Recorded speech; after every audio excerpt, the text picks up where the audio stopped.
Hello, कैसे हो दोस्तों? आज चूँकि हम लोग जिस प्रोसेस पे काम कर रहे हैं, हमारा एक ही लक्ष्य है कि आप लोगों को ज़्यादा से ज़्यादा नॉलेज और ज्ञान दिया जाए, है ना? तो आज हम लोग इस बारे में बात करेंगे जो कि एक बहुत महत्वपूर्ण टॉपिक है। ये परीक्षा के दृष्टिकोण से जो हाई स्कूल वाले हैं, उनके लिए तो इम्पोर्टेंट है ही है। बाद बाकी जो भी अन्य कॉम्पिटिटिव एग्ज़ाम दे रहे हैं, सभी के लिए इम्पोर्टेंट है और जो कॉम्पिटिटिव एग्ज़ाम नहीं भी दे रहे हैं, जो घरों में रहने वाले लोग हैं उनके लिए भी इम्पोर्टेंट है। क्यों इम्पोर्टेंट है? क्योंकि ये आवश्यक जो जानकारी है ये हम सभी लोगों को होने चाहिए, चाहे वो पढ़ने वाले लोग हों और चाहे वो बिना पढ़ने वाले लोग हों। आज हमारा महत्वपूर्ण टॉपिक क्या है? पोषण।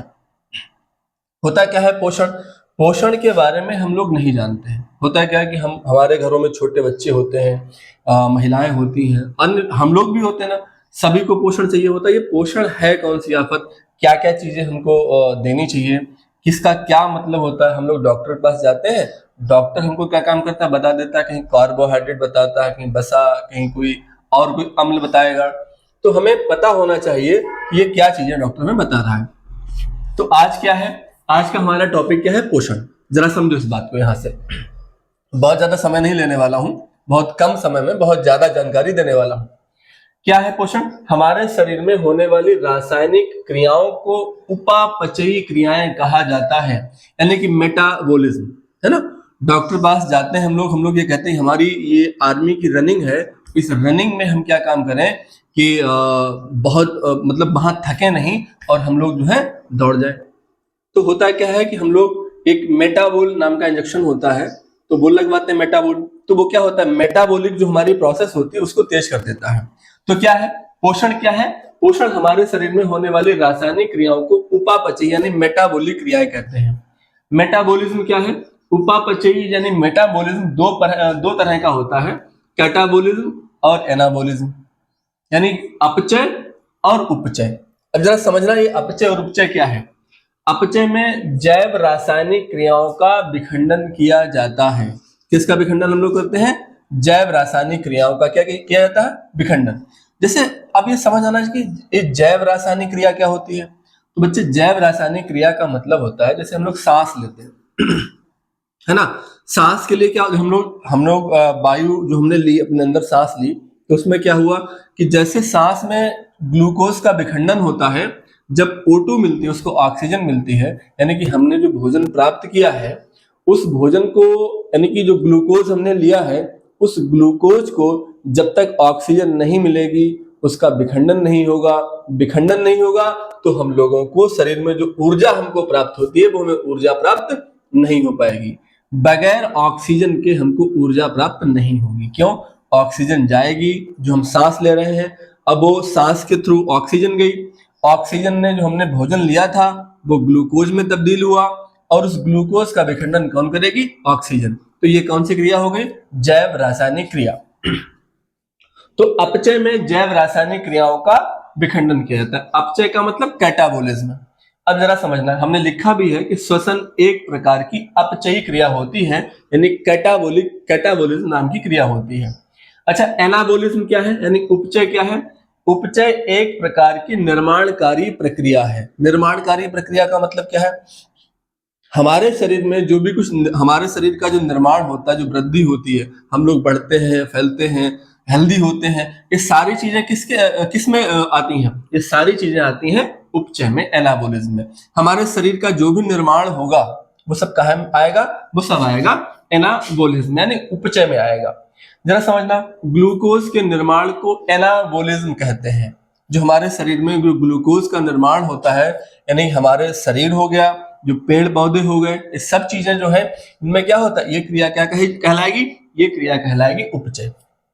जरा समझना, पेड़ पौधे भोजन अपना कैसे बनाते हैं? हमारे जो पेड़ पौधे हैं वो अपना भोजन प्रकाश संश्लेषण की क्रिया के द्वारा बनाते हैं। कैसे बनाते हैं? प्रकाश संश्लेषण की क्रिया के द्वारा। तो प्रकाश संश्लेषण की क्रिया बच्चे क्या होता है? यह वायुमंडल से क्या लेते हैं? कार्बन डाइऑक्साइड, जमीन से लेते हैं पानी, यानी कि कार्बन डाइऑक्साइड के 6 अणु और पानी के 12 अणु मिलकर क्या बनाएंगे? ग्लूकोज, यानी C6H12O6 का निर्माण करेंगे। बात समझ आ रही? अच्छा, प्लस आगे क्या मिलती है हमको? ऊर्जा। पोषक पदार्थ क्या होते हैं? जिन भोज्य पदार्थों से हमारे शरीर को ऊर्जा प्राप्त होती है उसे पोषक पदार्थ कहा जाता है। यानी जिन चीजों को हम खाते हैं उनको खाने के बाद हमको एनर्जी मिलती है, हमको ऊर्जा प्राप्त होती है, उनको क्या कहा जाता है? उनको कहा जाता है भोज्य पदार्थ यानी पोषक पदार्थ। पोषण क्या होता है? पोषक पदार्थों को ग्रहण करने की क्रिया को क्या कहा जाता है? पोषण। जो पोषक पदार्थ हमने लिए हैं, जैसे हमने अरहर की दाल खाई, मूंग की दाल खाई, उड़द की दाल खाई, ये सब क्या है? ये सब हमारे क्या है? पोषक पदार्थ हैं। अब इनको प्राप्त करने के बाद यानी इनको जो हमने पचाया, इनको जो ग्रहण किया, इनको जो हमने प्राप्त किया, वो हमारा क्या कहलाया? पोषण। जरा समझना, पोषक पदार्थ दो प्रकार के होते हैं, कार्बनिक और अकार्बनिक। ये जानकारी हम लोग नहीं जान रहे होते हैं, जो हमारे गांव के लोग भी होते हैं उनको भी ये जानकारी मिलनी चाहिए, उनके लिए भी जानकारी बहुत आवश्यक है कि कहाँ कहाँ कैसे कैसे क्या क्या होता है। डॉक्टर अपनी अंग्रेजी भाषा में बड़बड़ बड़बड़ बोल देता है और हम लोग ये बात समझ नहीं पाते, तो समझना आवश्यक है, चाहे वो गाँव का बंदा हो चाहे वो शहर का बंदा हो। क्या है पोषक पदार्थ? पोषक पदार्थ में दो तरह की बातें होती हैं। पोषक पदार्थ दो तरह के होते हैं, कार्बनिक और अकार्बनिक। कार्बनिक में क्या क्या होता है? कार्बोहाइड्रेट होता है, वसा, प्रोटीन, विटामिन और न्यूक्लिक अम्ल, इन सबका रोल होता है। जैसे हमने रोटी खाई, रोटी में क्या है? कार्बोहाइड्रेट। हमने दाल खाई, दाल में क्या मिला? प्रोटीन। अच्छा, उसमें डाला हमने नमक, वो क्या है? खनिज लवण। पानी भी डाला, ठीक है ना। उसके बाद हमने उसमें क्या किया? घी डाला या तेल डाला, वो क्या हो गई? वसा। ये सब हमको ऐसा नहीं रोटी हम लोग क्या कहते हैं, हम लोग रोटी खा के आए, हमको बहुत ऊर्जा मिल गई, नहीं, रोटी में तो है ही, रोटी के अलावा इन सभी का रोल है। जरा समझो, कार्बोहाइड्रेट मानव ऊर्जा का 70%, यानी कि जो मानव को जो एनर्जी प्राप्त होती है उसका 70% किससे मिलता है? हमको कार्बोहाइड्रेट से मिलता है।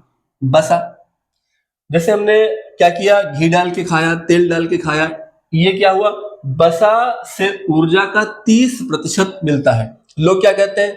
खूब घी चुपड़ चुपड़ के खाओ तो बहुत ज्यादा ताकत आएगी। अरे नहीं, कार्बोहाइड्रेट से 70% मिलता है, बसा से मात्र मिलता है 30%, तब जाके एनर्जी प्राप्त होती है 100%।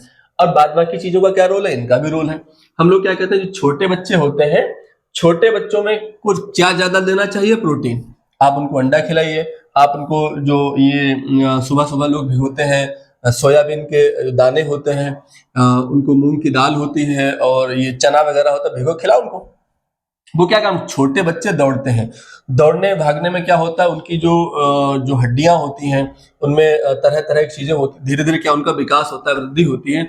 विकास और वृद्धि में सहायक कौन है? प्रोटीन। यानी मानव शरीर के निर्माणकारी प्रक्रिया में जो भाग लेता है, जो बालक हेल्दी तंदुरुस्त कब बनता है? जब उसको पर्याप्त मात्रा में, जिस बालक को ज्यादा प्रोटीन मिलेगी वो बालक उतना ही हेल्दी बनेगा, है ना। तो क्या हमको चाहिए? हमें अपने बच्चों को अधिक से अधिक मात्रा में क्या देनी है? प्रोटीन देनी है। अगर हम बच्चे का बचपन में ही ध्यान देंगे तो बच्चा हेल्दी रहेगा। विटामिन क्या है?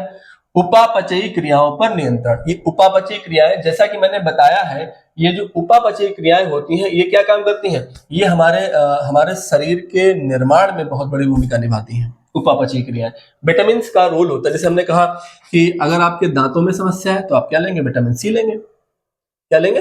विटामिन सी लेंगे, ठीक है। जैसे आपको गले में कोई दिक्कत है ना, जिसको बोलते हैं लोग नहीं, अगर हमने लोग नमक नहीं लिया, आयोडीन नहीं लिया तो क्या होता है? गला घूंटू जैसा रोग होता है हमको, है ना। तो आयोडीन की कमी से, आयोडीन कहाँ मिलेगा? खनिज लवण मिलेगा हमको, है ना।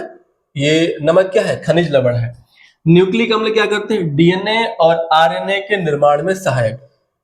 जो हमारा डीएनए आरएनए, जो हमारी वंश परंपरा को के जनक होते हैं, जो हमारी वंश परंपरा को बताते हैं कि हम किस वंश के हैं, उन चीजों का निर्माण कौन करेगा? न्यूक्लिक अम्ल।